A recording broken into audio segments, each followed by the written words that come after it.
Awesome. That was awesome. You guys are awesome. No, you're awesome. You are awesome. Sir, you are awesome. Seriously. Awesome. Awesome. Awesome. Everything is awesome. Welcome to this week's edition of Everything is Awesome. I am your host, Kevin. This is a show where we sit down and talk to awesome people about awesome things. And happy Memorial Day to y'all. This actually probably came out, or is probably releasing a little later than Memorial Day, only because of holiday schedules and birthday weekends and stuff like that. That being said, thank you all who tuned in to our Fan Expo week last week. I had a lot of fun reliving those moments, especially the conversation with Ben Beck, which was recorded over a year ago. And that's actually what we're getting back to now. A lot of conversations that happened just about a year ago. Again, if you've been listening, mental health is a weird thing. And I recorded what I've called season 2 of Everything is Awesome. Most of it I've recorded, if not all of it, last year, except for, I guess, the Fan Expo panels from 2025. But that being said, I don't know. I just, something happened, probably right around May or June of last year that like stopped me from recording more episodes, releasing episodes, and some stuff like that.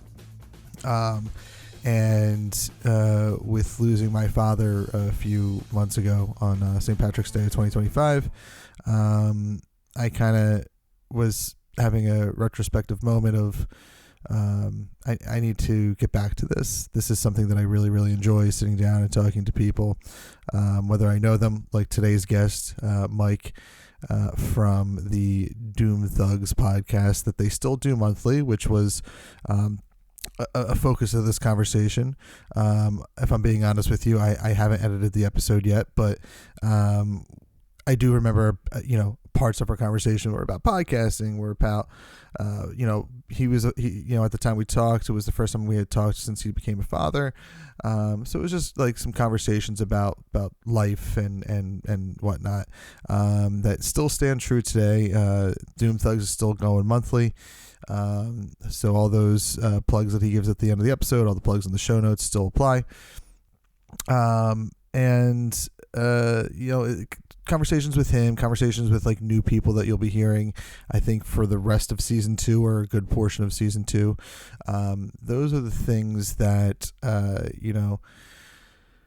are therapeutic for me, I guess. And sometimes it's because we talk about fun stuff, we talk about pop culture. Sometimes it's because we talk about serious stuff, and sometimes it is we talk about mental health.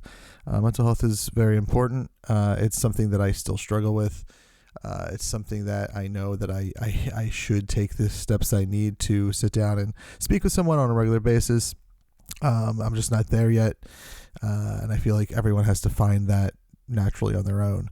Anyway, so yeah, I mean, I coming back to this is my form of therapy. If you've followed me throughout, all of Everything is Awesome, or even longer than that through my podcasting career,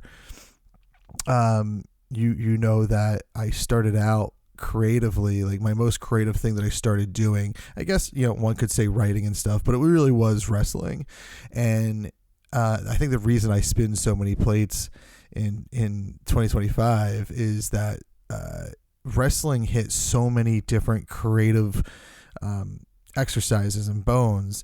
You were acting, you were writing, you were performing, you were doing stunts, you were just doing all these different things, improv, and not any other thing you really do hits all those notes that wrestling does. I guess you could say the closest is maybe acting, but again, you're not writing, you're not, or maybe you are, but not necessarily. So easing my way back into a lot of these plates that I spin, I'm hoping is going to help me mentally and at least, at the very least, get me back into doing some of the things that I love, like sitting here and talking to you guys, talking to my guests. So I've gone on and on long enough. So let's get to it. This week we're speaking to Mike oh man, I think I've always butchered his last name, so I'm not going to even try. But Mike A from the Doom Thugs podcast, a monthly podcast that I believe is streamed live on Twitch. All the links in the show notes. Let's kick it over to Kev and Mike of about this time last year, where they are conversing about life since the last time they talked. Right here, only on Everything is Awesome on awesomepodcast.com. In for the ride, yes. It's been so long, and I apologize. I don't know if you were really late or you had just been waiting for me for an hour, but I was zoned out on TikTok watching this. Watching this guy who's like building a chicken coop on his like several acre land in Arizona, and then I went to his YouTube video to watch the longer form videos. Yes. And completely spaced on what time it was. No, I'll be honest here. I was laying in bed, done for the night, and then I forget what. I guess I checked my email or something. It was like, oh shit. And in my head, I thought it was like, 11:30 p.m. and I completely screwed you over and just fucked it all up. But it was 10, it's, we said 9:30, 10 o'clock. I was like, okay, I might be able to save this, but we're here. Dude, that's all that matters. But TikTok will really just suck your fucking life away from it. It is single-handedly the greatest app and the worst app in the entire world. Kev, were you a Vine guy back in the day? I wasn't. That's the funny thing. No? Oh, wow. Okay, then. I was not a Vine guy. I still very much am a Twitter guy. I'm not a big fan of Facebook. No. I don't do pictures with Instagram unless it's around I have a live show to promote. I guess I'll do it on Instagram. Right. So it's Twitter and now TikTok. TikTok's the one that I thoroughly enjoy as well. But TikTok is the one. Oh my! I have to be very careful about it because it's it's just fucking. I mean, I'm a terrible phone addict, internet, social media addict. So I do a lot to distance myself from all of it. But TikTok especially, that will just hours of your life will pass and you're like, holy shit, how did that happen? And their algorithm is dogged. It is on your ass. If you hover over a video for a second longer than normal, it just starts shoveling you that shit. Yeah, and it's for the most part it's got me nailed down. So now it knows how to keep me for hours on hours. Man, they're good. They're good. They've got us figured out. Because Twitter doesn't do that. Twitter has never done that to me. I will scroll on Twitter for approximately 35 seconds, if that. And if nothing that I see is from someone I know, I'm like, all right, I guess I'm done. I guess no one posted anything today. And the fact of the matter is, I just don't know. Elon Musk fucked it. It's I don't know how so bad. It's like a trash site now. It's most of I'm not a guy that gets a lot of likes and retweets anyway, but every post has at least a couple sex bots in there liking it. That didn't used to happen that often before, unless we're using sex related words. Now it's just all sex bot. And he got in here trying to I'm going to fix Twitter and I got to get rid of all the bots. It's dude, there's more bots than ever and it's all trash and the ads are all trash. It's sad because I was I loved Twitter, man. I've been on since I don't know, 2009. So it's very much the same. Very much. I think it was 2000. I want to say 2009 too is right around when I hopped on. And it was, it is, I don't know. The thing I liked about Twitter is that I could interact with people more so than on TikTok. Even on TikTok, while I love it because it literally is, I can just post something and kind of leave it and maybe I'll interact with some people. If people comment, great. And then I try to interact with those people more. Mhm. But oftentimes I'll like just not be in the mood to interact with him, and a week or two goes by. I'm like, well, now it makes no sense to respond to him, and it's fine. It's fine. Yeah. I've moved Yeah. on to the next thing. Yeah. Yeah. So Yeah. so how's life treating you? I was shocked when you said let's do a later night one, because since the last time we recorded and talked, you're a proud papa now. I am. So it's seriously been a long time since the last time I was on Everything Is Awesome. So yeah, between then and now, within the last 10 months, I have become a father. And I mean, you're a veteran father at this point, but you know, it's like you can. So tonight I'm doing this late night, and that's gonna Right. screw me for tomorrow morning, which is fine because you know, as a father, and I mean, Yeah. you got like, I mean, I have a tiny little baby. He doesn't have Yeah. any after school activities or anything. You know what I mean? Right, I still right, got it right. pretty easy in terms of like fitting in shit I want to do.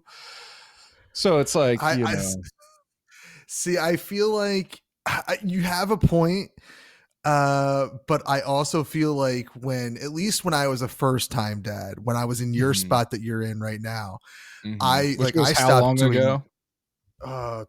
My oldest is 12, so Wow, good Lord. so long ago. But I had like, I would say 2 or 3 months, maybe a little bit longer before he was born. I was like, all right, you know what, I'm gonna take a break. And Mhm.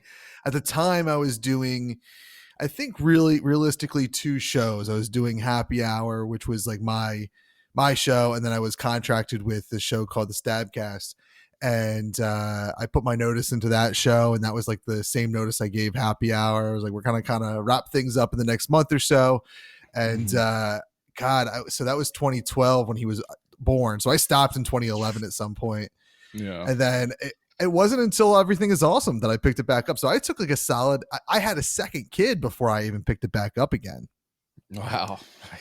So and with now I have 3 since Right. you and I have last talked. I have a third kid now, and he's he'll be 3 this year. So you know, with him I didn't take. I mean, I guess technically I did.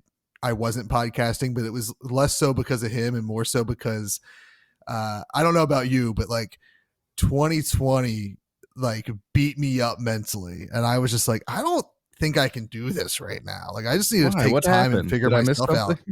something? Yeah, There's something something- has. You know what? I've blocked it from my mind. That's how bad it was. Uh, Boy, what a shit show that year. And I feel like every year since, just it's like, oh, it's not getting better. It's just, it's still yeah. shit. I feel like I don't. Do you mind me asking what year you were born? 1984. This is my 40th year of life come July. God bless you, brother. God bless. Oh, you're a July birthday too. Congratulations. God bless. You know what? I remember this. I remember, and you're a couple years younger than me, right? 87. Okay.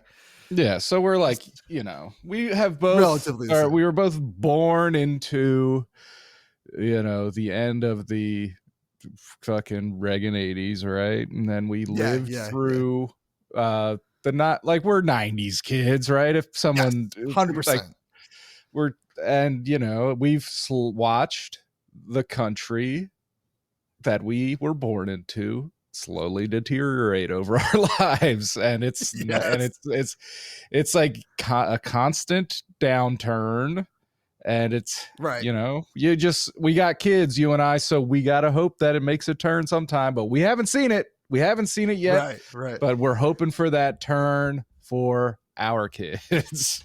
Yeah, and it's always like, well, I'm hoping the next generation just does it right, but like at some point that was us. We were supposed to be the next generation. Yeah, it's like somehow shocking. I don't know how about your Facebook's like, but it's shocking how many people my age are dumb. It's like I thought we were all supposed to be smart. Yeah, I've pared that down quite a bit, especially like people that I considered friends at one point. I was just like, you know what? Like we got it. Me and a couple guys got into it And one of them was from Alabama, so I'll let you draw those Okay, conclusions. yeah, right. But we got into it at some point because I think it was right around. I don't know if you how often you pay attention to the news. I personally don't very often because it's so depressing. Yeah. But when it's local and I hear about it, I dig into it. And down the street from Tattooed Moms, I feel like at some point it was our second home for podcasting. There was that shooting on South Street, like 2020. Yeah. It was either 2020 or 2021. Sometime in that hell period.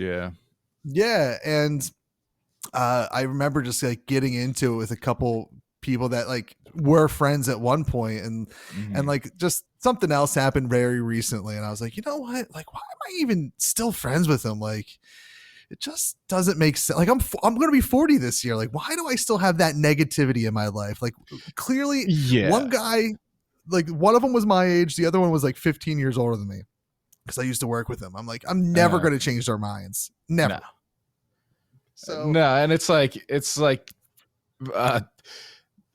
without social media, these people, like a generation ago, someone like that, you just would never talk. Like they wouldn't be they wouldn't be part of your life at all in any way. Right. But it's like exactly. the people that you shed from your life with Facebook and stuff never really fully get shedded without someone making the move to block, delete. You know what I mean? It's like, you got all these hangers on, like random people that you worked with for a short period of time 10 years ago.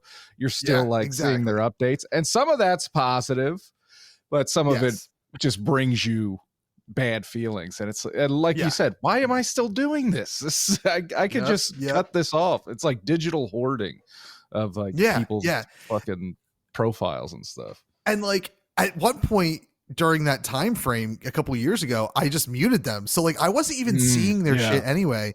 The only time I saw their shit was when they commented on my shit. And it's like, whoa, I forgot that person existed. Now they're coming after me.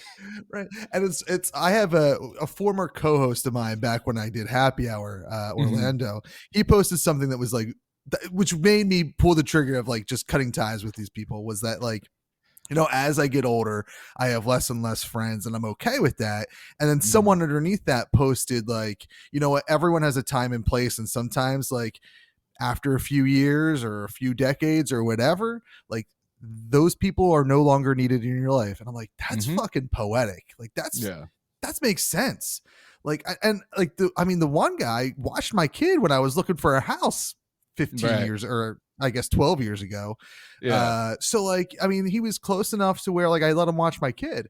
So it's, you know, it is very interesting that like, oh, like I get, and I don't want to say I grew to be a better person, 'cause that's everyone's view, maybe not everyone's view has a place, but I understand what you're saying. What I'm saying. Yeah, for sure. And it's like, I mean, there are some people that are just psychos, but truly, I don't think that, well, okay. For people that aren't actually actively cruel, this is what I'm talking about. You know, people that, let's say, are just conservative or whatever, fiscally, you know, people on the opposite side of me aren't in their heads thinking I'm a bad person. You know what I mean? Right. But I do think that there are a lot, you know, this whole times are so weird. This whole era of and I hate to talk about him, but you know, the big guy, D. Trump.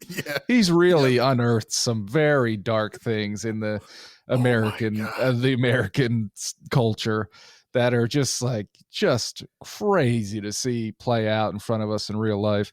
And we get to see all of it happen because of social media. And like, it's very scary to see, but it's also scary to think that these people at these rallies with all their Trump clothes on also don't think they're bad people, and they say the most racist, horrible shit. But in their head, they're not like actively like being, I am a bad person. They think they're right, which is scarier. Yes. And it's like sometimes I have to sit down and say to myself, like, it's 2024, right? Like what, like I feel like we are moving backwards. Like it is in many ways. Yes. Yeah, It's 2024. We should all be in space, Yeah.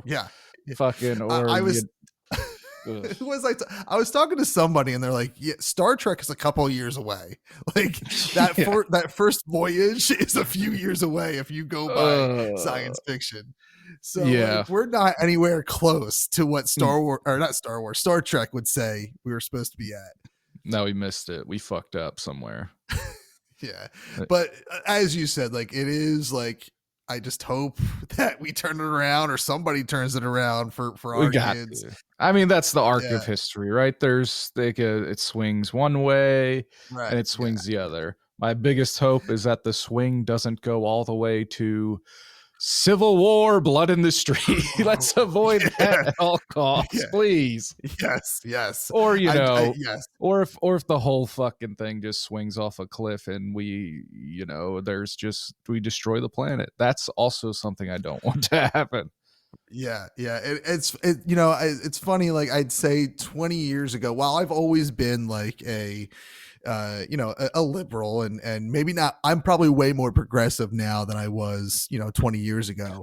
Right. But like, it's funny how 20 years ago and I will say 20 years ago, Kev said some horrendous shit because he was an idiot 20-year-old that didn't know like, oh, like you can hurt people's feelings.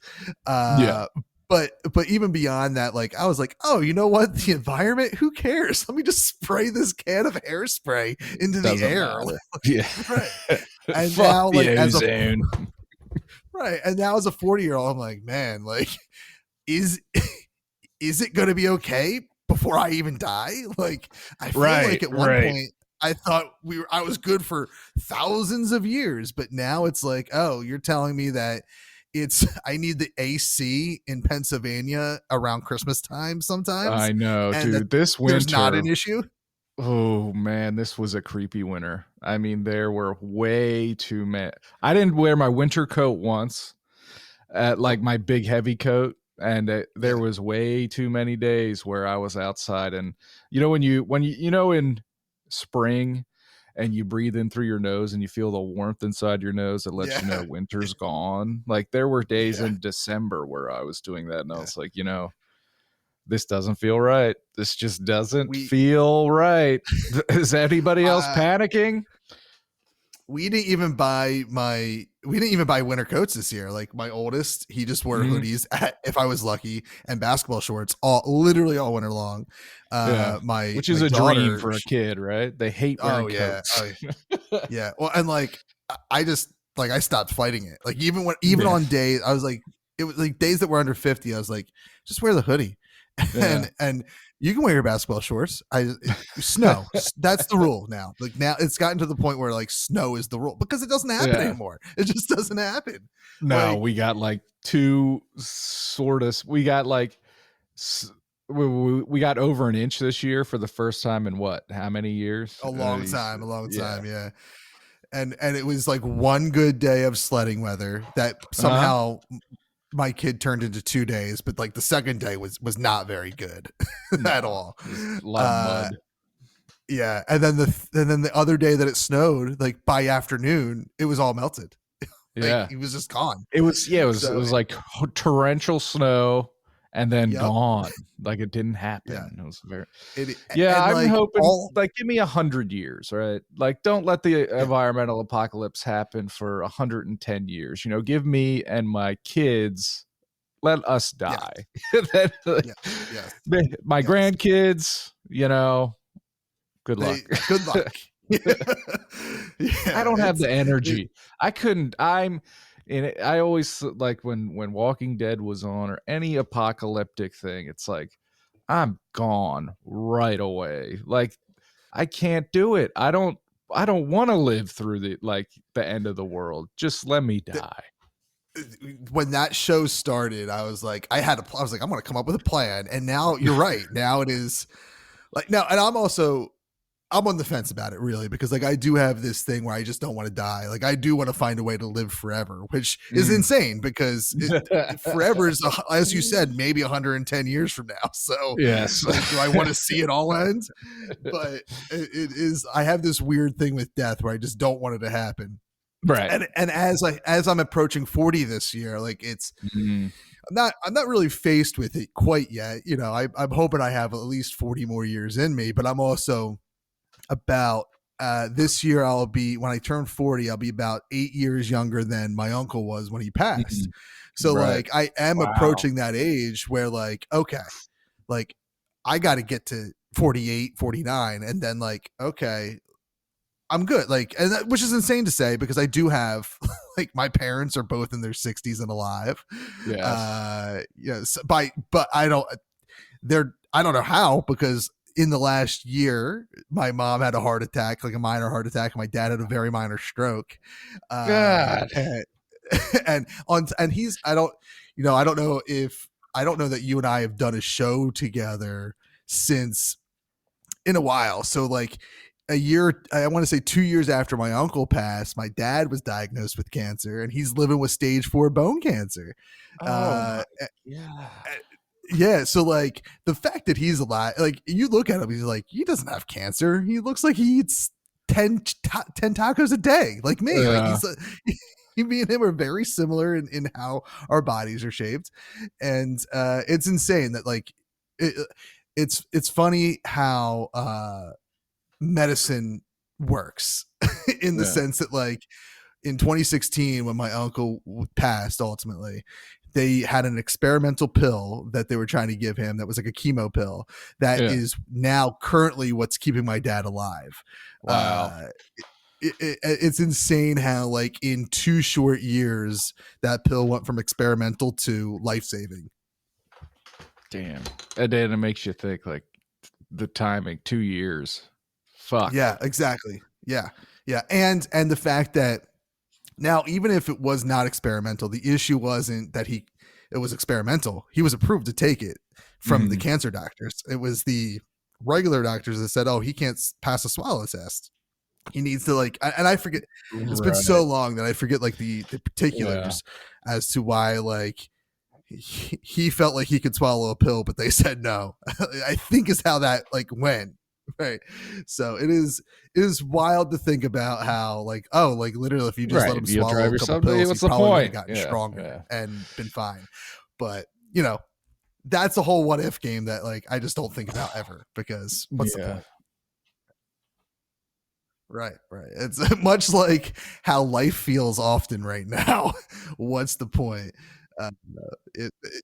But I don't know about you, but for me, like it really is like, I mean, I am probably spinning more creative plates than I ever have since like my uncle passed. So like I'm back to spinning a lot of different plates again. Creatively. You are a plate spinner. You always got a lot of irons in the fire, and I always appreciate it. You're a hustler, and I don't know how you do it because I got one kid, and I feel like I don't have time to like wash clothes to wear it. I don't know. Well, mine are always the last one washed, right? Like mine are sometimes I'm going to work in dirty clothes because like, well, I have like 3 kids' clothes that I had to get done this week. And sometimes that's all I can handle. That's all I can do. Oh, man. So your son's what, 10 months old? 10 months as of the 16th. So okay. 10 months, almost a year. Is he sleeping through the night? Yeah, we're pretty lucky. My son Sal, he's a pretty good sleeper. As I came downstairs, he was fighting going to sleep. Gotcha, which is tough for my wife right now, but I got work to do, babe. But yeah, he sleeps pretty good through the night, and I go to work at like 5, but from what I hear, he's been sleeping till like 9. Oh, that's great. He's a pretty good sleeper. He took like a 4-hour nap today. I was able to get a lot done. We're pretty lucky from what I That's hear. In terms of sleep. cherish those naps because Yeah. my youngest, who's going to be 3 this year, like now he roller coasters with his naps. Sometimes they're a solid 3 to 4 hours, which all that means is he's growing, right? Then there's Yeah. days where it's like, oh, we're lucky if we get an hour. Like we are Right. at the tail end of nap time with this last kid here. And because he's so young, like that's he just discovered what games were. So like Okay. he's always like, I want to play games. I want to play Don't Break the Ice. I want to play dinosaur game. Buddy, we don't have a dinosaur game. What are you talking about? I think you made that up. And like he one day, I kid you not, he brought in 15 games from the other room. And I'm like, what are we doing, bud? What are we doing? And it's one of my favorite things. And the other 2 kids never did this. I will often pass out downstairs because I just refused to accept the fact that as a almost 40-year-old, I should be going to bed at a proper time. Yes. But I will often fall asleep downstairs. There was a stretch about a month ago, maybe 2 months ago, where he was waking up in the middle of the night and just coming down and either A, sleeping on the couch next to me, or B, getting toys out while I was asleep and getting food. And like I woke up one morning and there was toys everywhere. There was wrappers from lollipops from Dum Dums everywhere. And at the time we had one of those like little kid 1-person trampolines, and we had that in the living room and he was passed out on it. I'm like, what the fuck happened? Oh, that's scary. The good news is I don't think that's first kid behavior, right? Like it's like that's no way. I think you're good. That's if you have a third kid, which you have to get to the second kid first, but I would recommend we left a large gap between those two, the kids 2 and 3. And I love Logan to death, but man, like it was eye opening when he started like moving and like became like a like 10 to 14 months. And like, I was like, oh my God, we started over. What were we thinking? Yeah.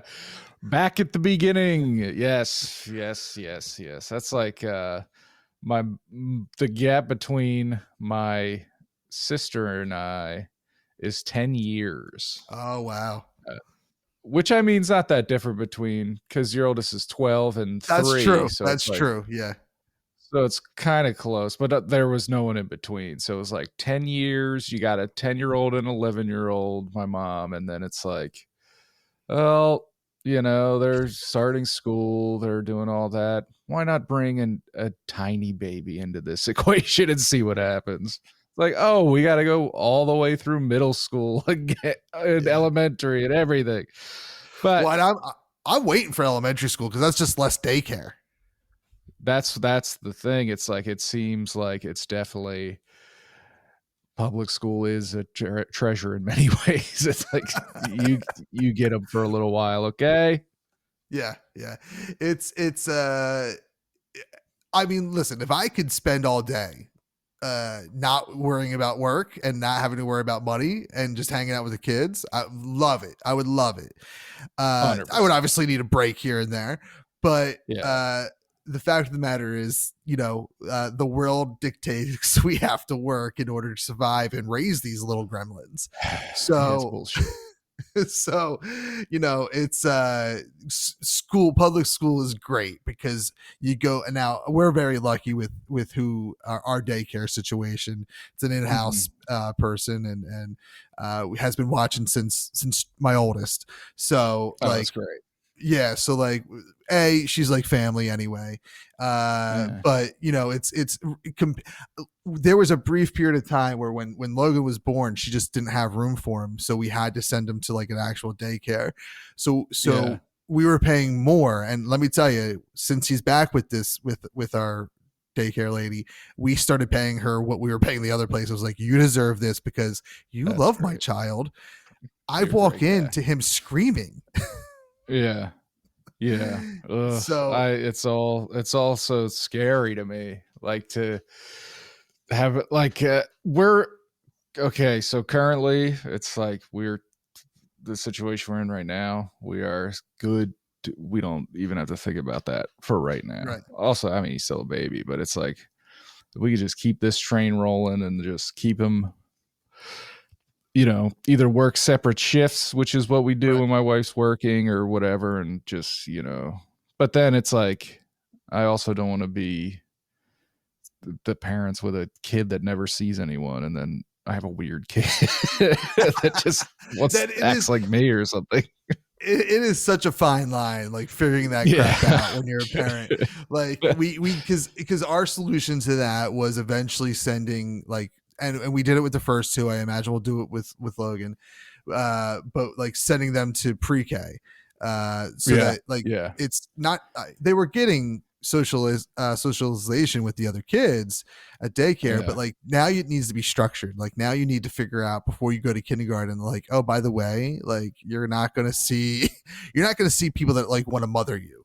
You're going to see people that want Yeah. to teach you. So it's and then like my favorite part of being a parent, and I just talked about this recently, was when they're at daycare and they're under like 5 or 6 years old and like they're hitting because someone hits them or whatever the scenario is, Yeah. they're hitting and you're like, no, you can't hit. Hitting is bad. Never hit, never hit, never hit.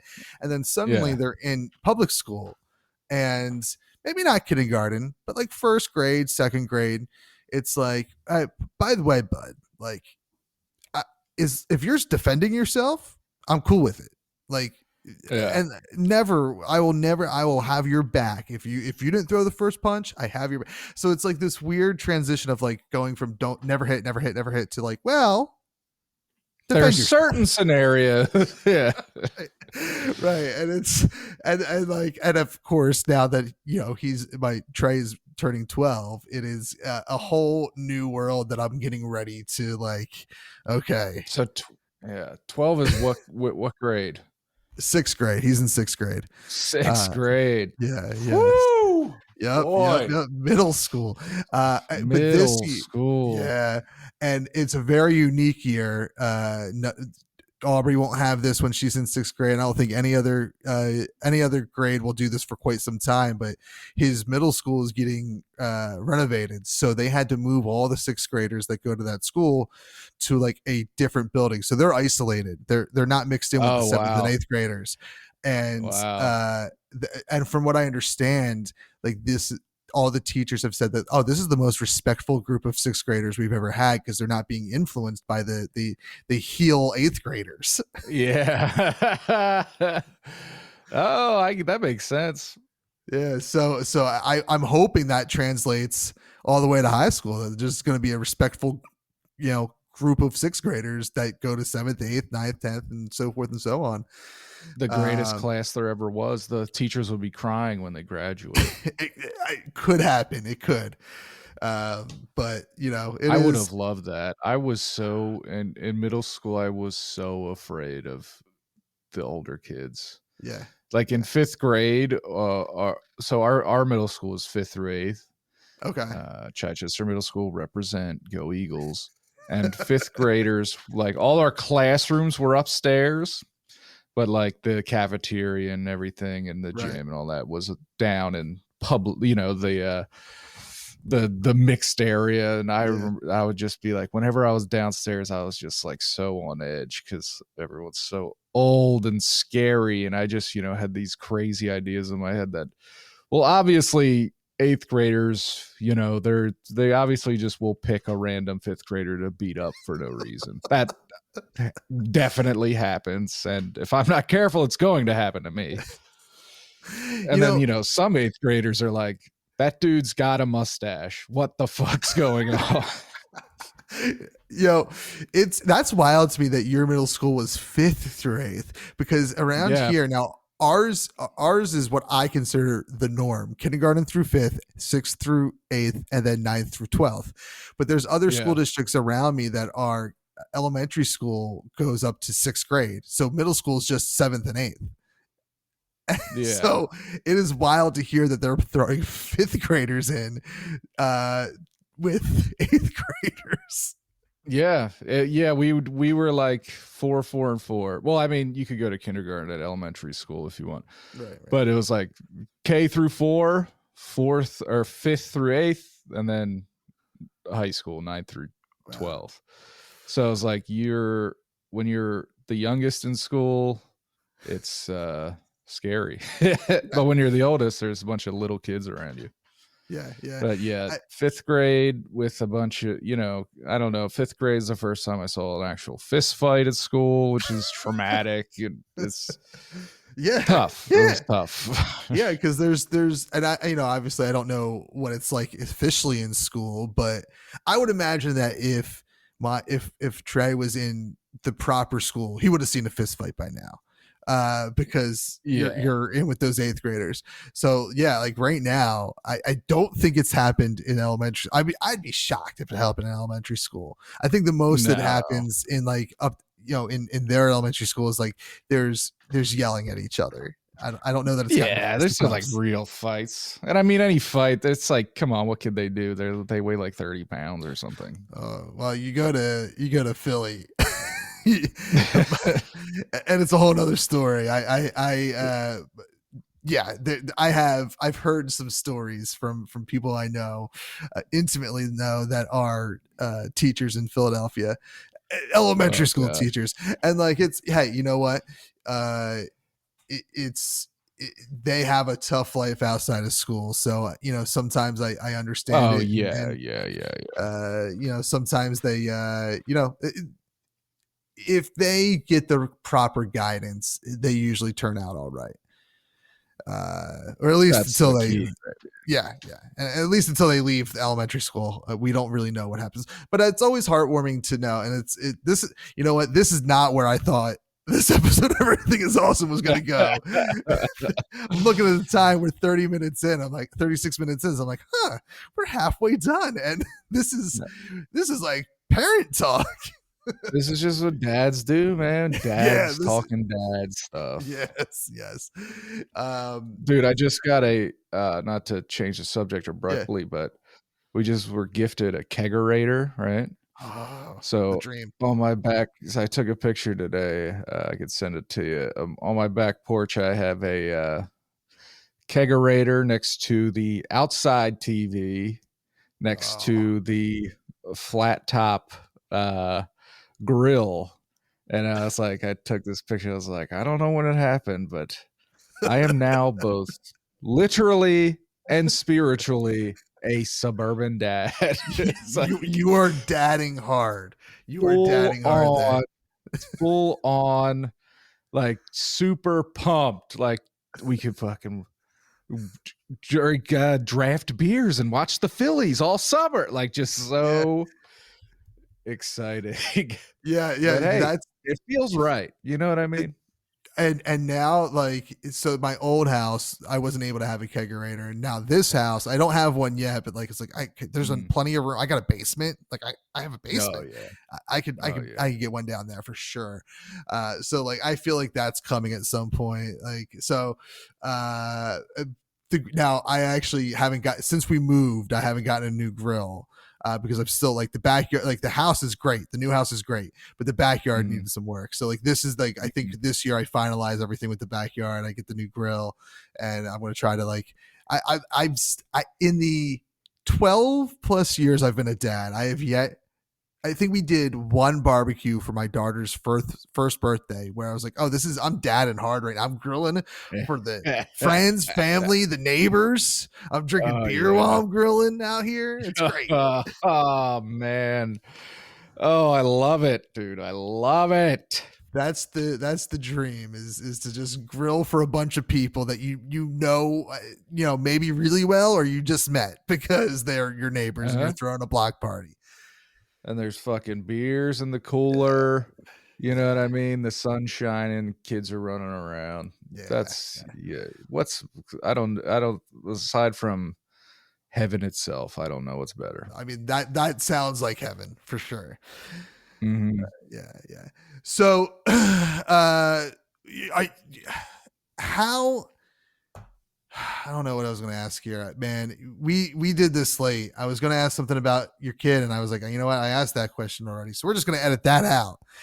No, so you switched Doom Thugs to monthly now, huh? Yeah, so last time we while. talked, yeah, I was doing a weekly show. And I did a weekly show for a while, most of the time with a guest too. And after a while, and we're DIY podcasters. We're amateur podcasters. So it's like there's no money in it at all. Right. Which is fine. That's not why I do it. But after a while, after years of doing a show every week, which I looked, and then there was a while where I was on two shows. I was on my show and I was on a show called I've Made a Huge Mistake with, I remember that. hosted by my friend Warren, who is now a monthly member of Doom Thugs. We'll get into that in a minute, but it just was too much. It was like, this is killing me. Like, this is, it's like not fun anymore.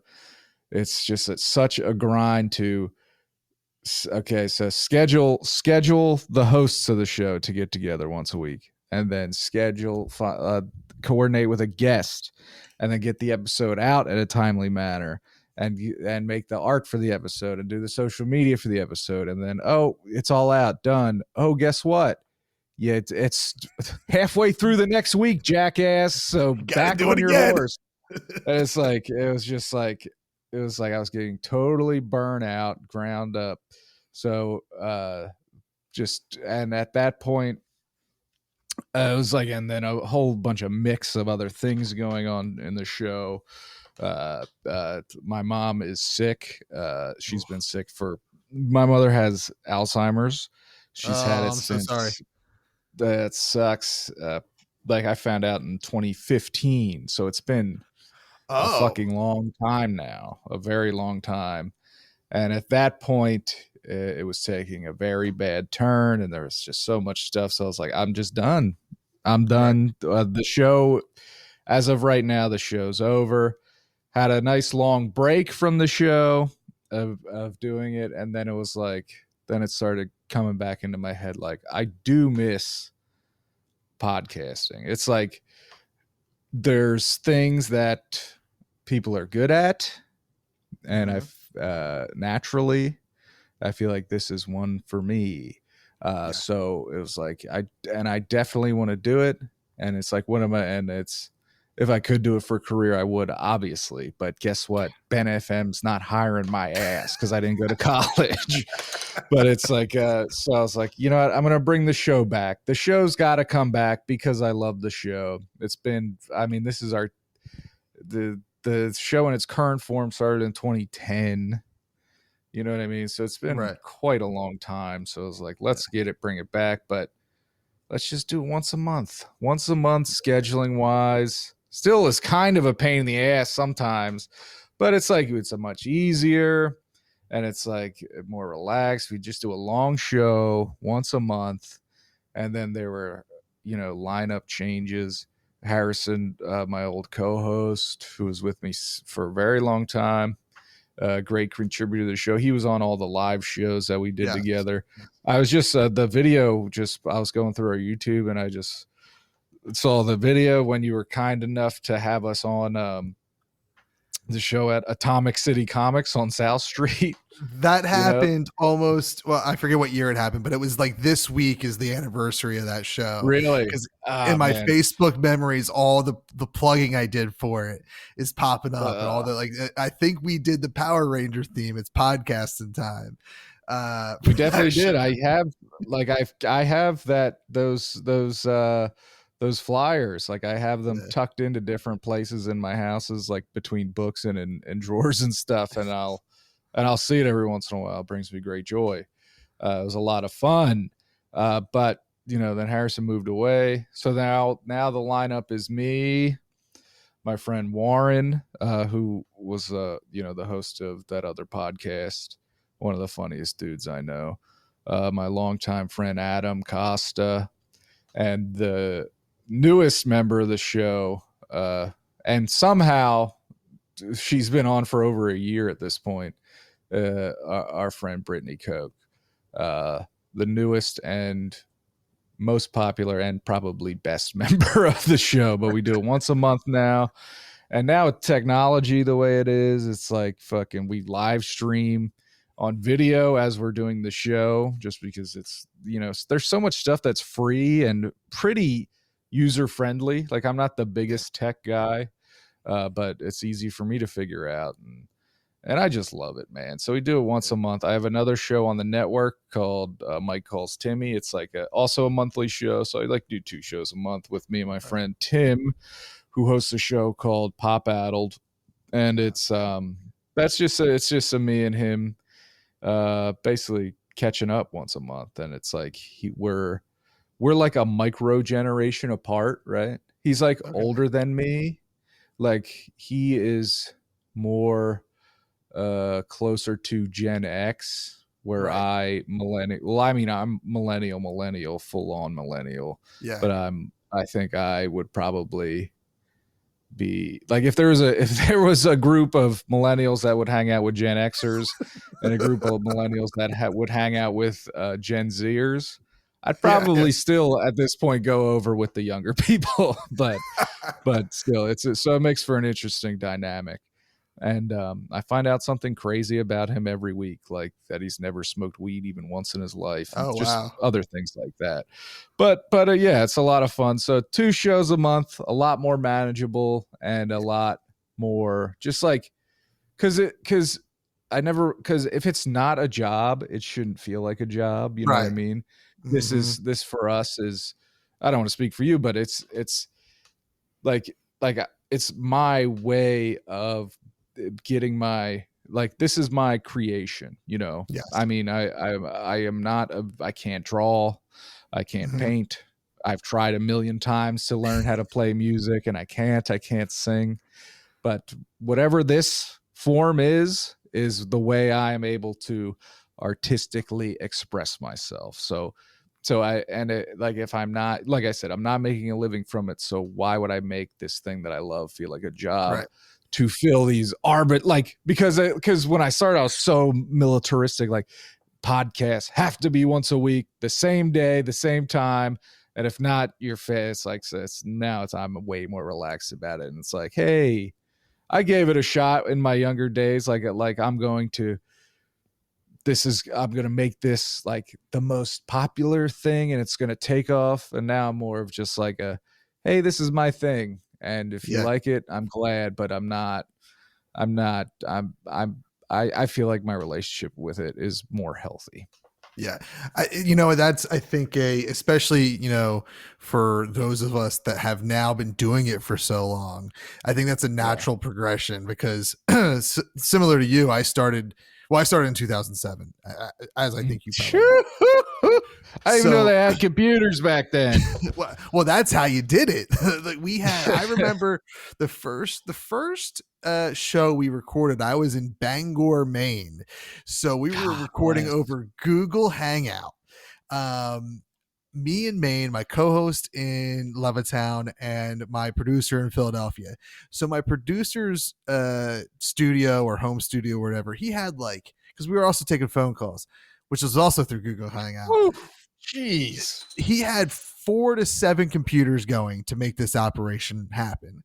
And realistically, when I was in the studio with him, that's what it was. It still was that many computers. It was an insane setup on how we did it in 2007. And there was probably an easier way, but at the time I knew nothing. Nothing, dude. Say, like when I first started in 2010, we were recording the Blue Snowball. There's a whole generation of creative people that the Blue Snowball was their entrance point, and it's very respectable. The Blue Snowball into a Toshiba laptop by USB, and we'd all sit around the one microphone. But then I was like, okay, someone can't be here. Let's figure out how to. They'll Skype in, and then we'll record that way. And brother, in 2010, that was not a simple thing. Like dude, you like to get to so we're not in the same place right now. Right. But you sent me an email, I clicked on it, and now we're talking. Yeah. 2007, you would have to like, okay, so you're gonna have to divert the sound this way and do all this stuff, and it's like, brother, I'm out. We're just not doing it. It was it was an interesting time, but even starting in 2010, like you've been now doing it long enough to see how it's all changed, and for better, there's pros and cons to why it's so easy now. I'm a firm believer in everyone should do a podcast because I think everyone has a voice, but at the same token, everyone does have a podcast, and it is literally a cluttered market right now. And to your point, like, I was the same way. Like, I wanted to be a disc jockey on 94.1 YSP back in when I was a senior in high school. And follow Danny Bonaducci.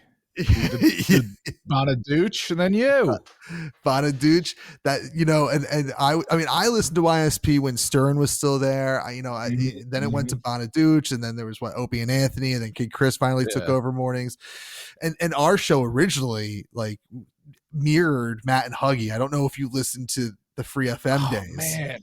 Matt and Huggy, I have not heard that in so long. I have to do a deep dive on Matt and Huggy. I haven't looked them up. Yeah, I have not looked them up in quite some time. But that was like their show was the blueprint for our show, which is what I followed for many, many years until I started Everything Is Awesome. And then Everything Is Awesome was where I found like, okay, I'm just doing it for me.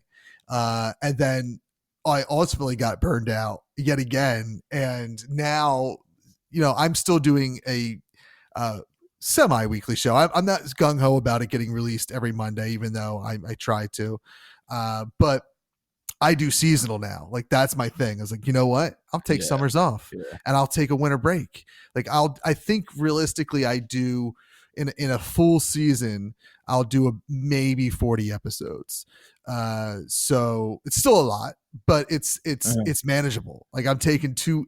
And I record now, like I used to be against recording so far in advance because like if you had something to promote, you probably want to talk about it while you want to promote it versus like, let me record a month in advance. But now I'm like, oh, well, like this is when I'm like, I have like, I've hooked up with some newsletter that books podcast guests for you. So like I got 99 responses, and out of those 99 responses, 51 of them were like, okay, I'll talk to these people. Like the other ones were either like, let's find out how you can make money doing this, or Christian is good and so is MAGA.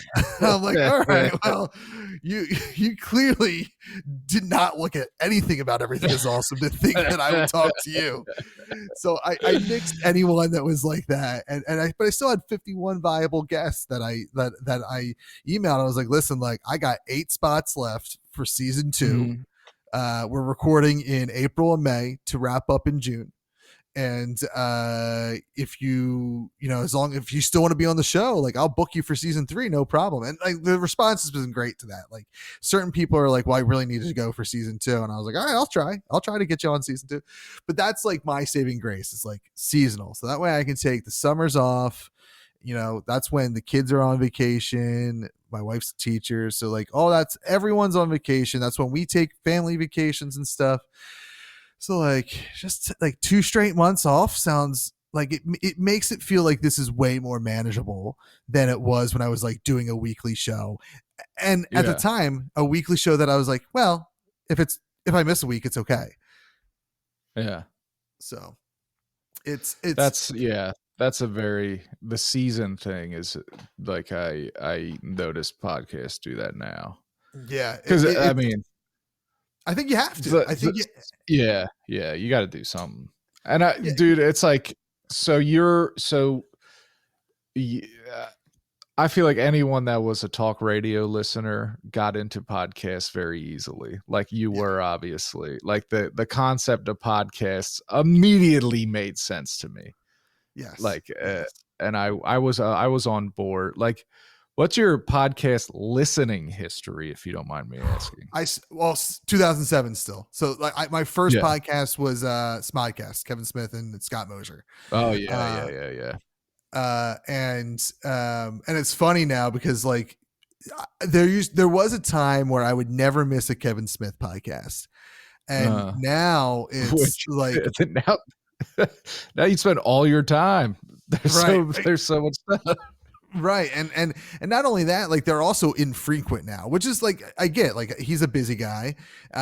He also does like a membership thing where he does release daily content on that. But like, I paid into it for a little bit and I was like, you know what? I'm not feeling like I'm getting what I'm paying into it. And like, honestly, like Kevin Smith, he doesn't need my $5 a month. I need my $5 a month. So I stopped doing that. And now like I listen to a lot. I'm huge into like D&D and actual play podcasts now because it's like all comedians being really funny and telling stories. So that's that. And of course, New Heights. Like they're like the Kelsey brothers. They're my jam right now. And then like most, I don't know how many people from the podcast special you remember, but like Jeff Stormer did he does Party of One podcast. I still listen to that on a pretty regular basis, and I listen to a couple others that are not necessarily Philly based, but they're similar. They're D&D show. Well, they're not D&D shows, but they're actual role playing game shows. And like that's what makes me smile now. But yeah, I started in 2007 with Kevin Smith, and I honestly don't think I listened to anything else until he started releasing more. Like I can't think of really? Yeah, I can't think of anyone that was a podcaster that because I never got into Mark Maron. I never got into there's like another really big one, Super Comedy or something like that. Comedy Bang Bang. Yeah. I never got into that one. I honestly can't remember what like I listen to a lot of my own shit, which is kind of vain, I guess, but I always listen to myself because like not anymore, but I did then because I wanted to juice the numbers and I wanted to make sure it sound and like I used to do a show that was closer to Doom Thugs where like it was just me and my friends sitting around being funny, and that was fun to re-listen to. Me sitting down and having a conversation that I'm also going to sit down and listen to and edit. I don't necessarily need to hear it a third time anymore, Oh yeah, brother. The whole unless the whole editing thing I've let go of so long ago. Like, dude, unless I like something is said on the show where I'm like, whoops, like that definitely has to come out. Like I fully dox somebody or somebody does, or it's like, hey, I've convinced myself the audience likes it like this.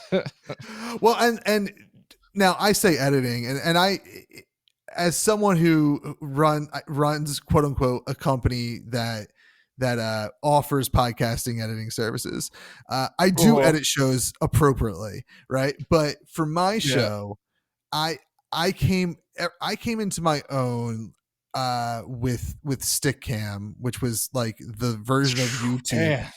Another blast from the past. Yeah. Stickcam. Damn. And like so that show, like all the shows I hosted on that were live. So like why edit them, right? Yeah. Like I didn't. So my editing process literally is I'm recording an intro and outro and editing it into the main show. And then same as you, like I remember if there's anything bad that needs to come out. Or like I listen to it at 2 times speed, and I'm listening for if I hear a gap in that, that's a long gap. Normal. Yeah. And that's all I'm editing out. Yeah. When I first started, I would like even the smallest of gaps I would edit. And then, looking back now, listening to that would be insane sounding. Like there was no flow to the actual conversation where anyone even breathed between their words. It was like insane. But now I remember when I first took over editing for one of the shows, and I was like, I want to edit out all the uhs and ums, and I'm like, Uh, and then I started doing it live on Stickam, yeah, and I was like, well, there's no point because I'm doing it live, so it's it's already here. right, like literally at the so it's crazy to think about it. At one point, like 10,000 people would be listening to me talk, and so That's I'm like, wild, dude. like yeah, like so 10,000 people heard me go I'm not gonna cut that out for the Yeah. 1,000 people that are gonna download it later. Like what's the difference? So yeah, it's been a wild ride, and like I do it is wild to think that I started this back up again this year as a seasonal show to keep it simple, and somehow I have walked into doing, like, me and my buddy are doing another show that I haven't released yet. I plan on doing another one that's just me by myself that I haven't released yet. So like somehow I like walked myself into hosting 3 podcasts again. I think that's But just you, Kev. That's just yeah, your yeah, style, man. You're I, like you always you're not a like your creativity is just always exploding in multiple different directions, which is admirable. yeah, and you know what? And it is getting late, so I'll kind of wrap this up with this topic of wrestling that I don't know if you still watch wrestling. I don't really. Woo! I don't I always have sort of an eye on it. Like it's Right. always part of me. But Yes. I'm really not watching every weekly episode anymore. Right. I usually I read what's happening on social media. Is how I know what's going on in Mhm. the world of wrestling. I'm Mhm. actually going to on at the time of this recording on Saturday, the 23rd. I'm going to cosplay wrestling Okay. because it's in Gloucester, New Jersey. Every Christmas, instead of getting all the young kids gifts, like we do a cousin gift, and all the like somehow we agreed on wrestling, and I was put on me to find because I'm the wrestler. So That's I'll be cute. going to my first independent wrestling show in years. Excited for that. But to my point, like I've talked about this on this show. I'm sure you and I have talked about this. Like I was a wrestler at one point. Like I was trained by Mhm. Reckless Youth. Mhm. And back when I wrestled, even in the backyard, like that checks off so many creative things that I didn't realize until like with the last year or so. Like it's improv, it's comedy, it's performance art, it's storytelling, it's all these different things that Mhm. you're doing. That I think the reason I spin so many plates, whether it's all different podcasts or like it's podcasting, it's writing, it's whatever it is, it's Mhm. me chasing that wrestling hit of like, let me check all those boxes that fulfill me. And I literally, I want to say within the last like 3 months was like, I think this is why I do too much, is that I'm trying to get that feeling I had when I wrestled. Yeah. Dude, it makes total sense cuz like you said, like wrestling is, as apart from just being physical, because it's also all those performance aspects plus actual live stunt work, you know what I Yes. mean?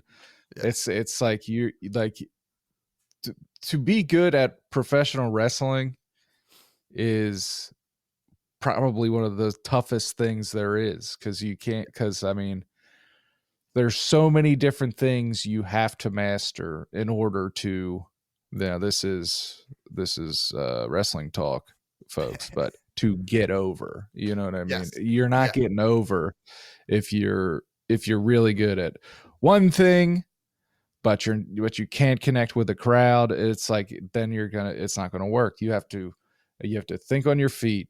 You have to be able to, and you have to stage act basically, Yeah. because you have to fucking emote to the crowd, to tell the story without words, and then to also perform dangerous stunts Yes. at high speeds without taking a break. Yeah. Yeah. It is. I remember talking to Hal Lublin, who does the We Got This podcast. He actually grew up in Montgomery County, and Monco. yep, Montco, and he did some of the Philly Podfest shows. So Nathan, who ran that festival, connected me with Hal to interview him and promote the festival. And I remember us, you know, he was the one that like really like opened my eyes to the fact that, well, like wrestling is just improv. Like that's why you want to, that's why you want to do improv. Like that you're chasing that dream of yours of you know what you used to do. So it is, it is literally, if you can be successful in wrestling, you likely can be successful. I think now modern day wrestling, you can be successful in a lot of other entertainment fields. For sure. You know, I think maybe like back in the day, you weren't necessarily going to be a star outside of that, but like you got, it is the current generation of wrestlers that are now old, like they've kind of aged out of wrestling and are now actors, like The Rock, Batista, John Cena. They're and not only are they all doing it to a successful degree, each the three of the guys that I named, each one of them are doing it differently. You got Rock, who's what, just he plays himself in every movie. So you can question whether he's good or not, but like he obviously is a blockbuster dude. He's good at being The Rock, you know. And he makes movies monies.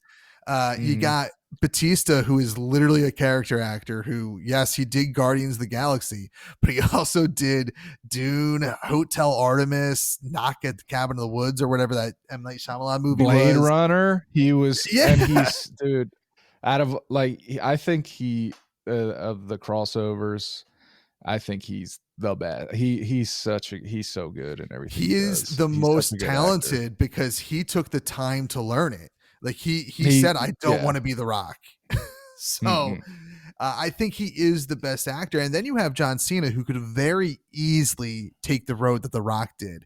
And he doesn't. Like he almost said to himself, I want to do the complete opposite of what I did in WWE and do like raunchy comedy or just even he's just so funny.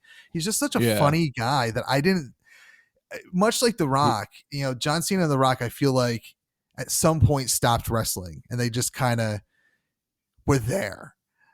and then they got into acting. So I was like not high on those two guys until I saw them act, because I was like, oh, and like even The Rock. I don't know if you remember Walking Tall and the one with Sean William Scott. But I don't remember it, but I remember it exists. Yeah, like he could act. Like he's done movies where he acts, where he's not The Rock, but like his bread and butter is being The Rock and blowing shit up. I don't know. There's rumors. I don't know if it's true, but it's a oft talked about rumor that he has in his contract that he can't lose fights on camera. So he kind of lost the plot. You know what I mean? Yeah. But he's still, you know, he's good at fucking. And I mean, God bless his natural physique. He's huge. Yes. He's so huge. Yes. But like like I said, you look at those three guys who, again, you could question how good they are. They all make money, and I think they're all good at what they do in front of a camera for acting. Though I do think what The Rock is doing, and I don't watch it live. I watch clips on social media and YouTube. I think The Rock, what he's doing now in WWE as Hollywood Rock, the heel Rock, I think it's his best stuff he's done since he was a full-time wrestler. Still such a superstar. Yeah. I mean, part of that obviously is timing of when he was born and when he was of age to become a star. He was at like the tail end of media the way it was back then, where it was like there was actual like water cooler talk and everything wasn't so fractured. It's hard to become a star like that these days, but yeah, I mean, he's just a freak. He's so good. Yeah.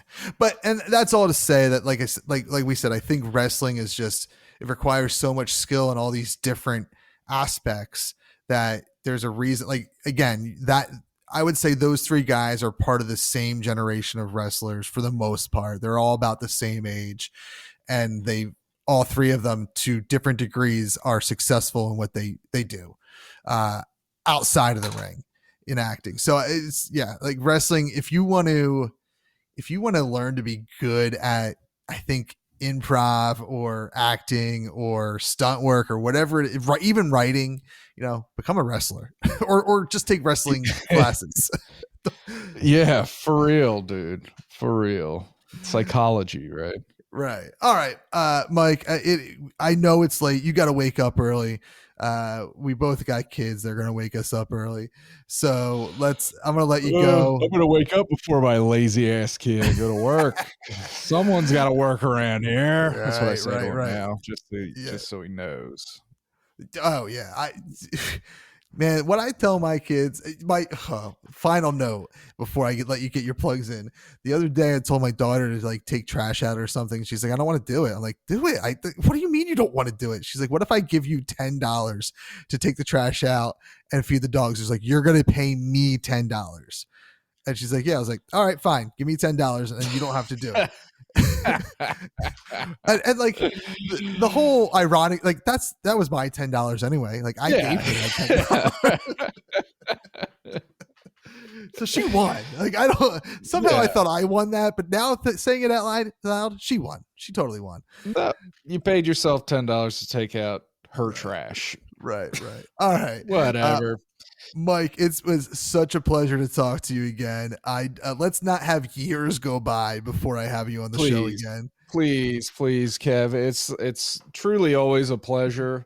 And I'm always, we're online friends. I'm always watching what you're doing. I'm always rooting for you. Yeah. You're truly one of the good guys. I'm very thankful for the Philly Podfest, basically and the Podcast Association for bringing us together, and you've always been good to us and asked us to do your live shows. And my last live show was at the fucking festival you put on, because you're always doing stuff, but you're the man, and I greatly appreciate you having me on. And if you enjoyed me here, please check out the Doom Thugs Network, Doom Thugs Monthly, and my show, Mike Calls Timmy, on the Doom Thugs Network. Just Doom Thugs on Instagram is probably the best place where to see us, but we're also on Doom Thugs on Twitter, Doom Thugs Podcast on Facebook, and YouTube and Twitch, and we got a link tree. You can fucking just please follow us anywhere, and you'll find our stuff when it comes out. And of course, Apple Podcasts, the original. I mean, we are podcasters, so I always have a bias toward what used to be called iTunes is now Apple Podcasts. But that's what made it all possible. It's the app I use still. I haven't 100%. Gone to any of these other apps yet. So, All right, Mike. Well, thank you once again. All those show notes will include your links that you just gave, and always a pleasure, Mike. Always a pleasure. Thank you once again to Mike from Doom Thugs. I'll be honest. The editing I did kind of quickly here, just because I wanted to get it up not too late from the holiday. So I noticed that there were some drift issues. I think I corrected it all throughout the episode. But I also, I hit a spot where I started talking about my dad, who at the time of this recording was alive, and like his everything that he was going through, and my uncle. So I kind of had to stop and just kind of skim through this episode, because I'm not really ready to hear myself talk about all that, especially when at the time it was very positive about my dad. Anyway, thank you to Mike for being on here. I love talking to Mike, and I'm sure I mentioned it in the episode, but if I didn't, I remember when I had them on. I don't know. I forget if it was a festival that I put together, not the Philadelphia Podcast Festival, one of my festivals, or if it was a live show that we did at Atomic City where I had Doom Thugs come out and, quote unquote, open the night. And then, everything is awesome wet. And I remember Mike asked for my address. And then like a couple days or a week or two later, I got a handwritten note thanking me. I still have that note in it's in my like podcasting box down in my basement, for when I have my studio built. That's going to be a framed thing that goes on my studio wall there. Mike is such a cool person, and we don't talk often. In fact, I don't think we didn't keep true to our promise. We haven't really spoken since we sat down and recorded this. But every time I sit down and chat with him, it's like no time's gone by. He is someone that I truly, truly enjoy, and I think is just a funny dude, and good for the business, the podcasting business. And I know that's a weird thing to say because none of us are making millions doing it here, really in the indie scene in Philadelphia, but it's that community that he's part of, and that I think, is one of the reasons why, I felt so connected to when the Philadelphia Podcasting Festival was the annual thing. Guys like Mike and shows like Doom Thugs really, made this community feel great, and something that was more than just like, hey, let's plug everything on our group. It was more than that at that time. So talking to Mike always reminds me of a good times that we've had here in Philadelphia with podcasting, specifically since I started Everything Is Awesome in 2016. So make sure you check out Doom Thugs. All the links he mentioned, I'm going to try to have them in the show notes. And yeah, man, we're going to be back next week with Tanya Todd, who is a actress and a writer and a podcaster / speaker. And I can't wait to sit down and re-listen to that conversation, but B, also share that conversation with you guys and share a little story I have to go along with that. But for now, make sure you just follow me on all the social medias at That Nerdy Kev. If I'm available on a social media, I'm at That Nerdy Kev. Blue Sky, it's at That Nerdy Kev .gobirds.online, I believe, but just search That Nerdy Kev and I should pop up. And you can follow the show. It's either at Awesome Podcast or at Real Awesome Pod on the social medias. But I'll be quite honest with you, if you want to get a hold of me quicker, at That Nerdy Kev is the way to do it. AwesomePodcast.com, ThatNerdyKev.com. You can check out my other shows, Avatar State Radio and Get 'Em Next Year, the heart and soul of Philadelphia sports and culture. Make sure, just we live in a weird world right now, so just remember to treat everyone with respect. And it takes so much energy to be negative and to hate. It's so much easier to love, to be positive, and so do that. Don't live in the world of hate that seems to be surrounding us all the time. Please subscribe to our show. Leave a 5-star rating and review. That stuff helps the show grow so we can do bigger and cooler things. I'm looking to do more live shows outside of conventions, and hitting that like button, hitting that subscribe button, leaving that 5-star review really helps us do things like that. And you know what, just have a great day. Have a great day. Hope you had a great holiday weekend, and we'll see you right here next week on Everything Is Awesome, only on awesomepodcast.com.